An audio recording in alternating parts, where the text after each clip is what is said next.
Auscultar es informar. Solo con información se puede tomar decisiones razonadas orientadas a resolver un problema.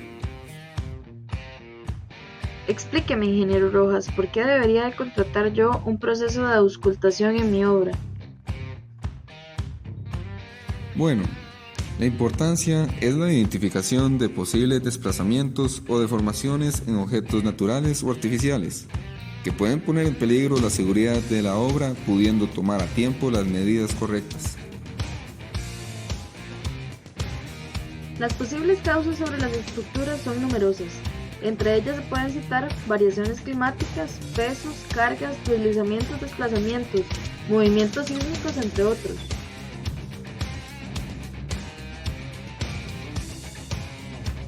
Entre los recursos más importantes podemos mencionar 1. Información pertinente al sitio de la obra.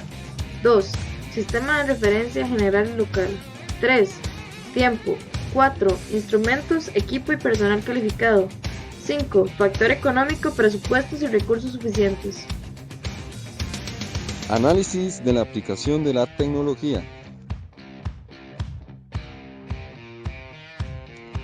Las mediciones que se realizan deben tener la calidad de mediciones de precisión.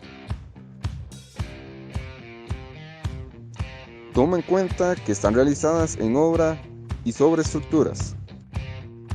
Trabajo en diferentes condiciones de clima y de ubicación.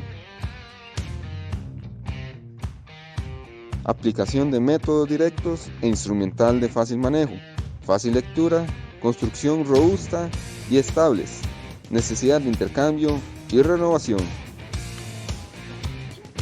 En la administración de una obra se debe tomar en cuenta el objetivo a cumplir, la exactitud requerida, el tiempo disponible, los recursos con los que se cuenta y así obtener los resultados esperados. En el próximo video les detallaremos las estrategias y recursos de gabinete necesarios para el control de una estructura.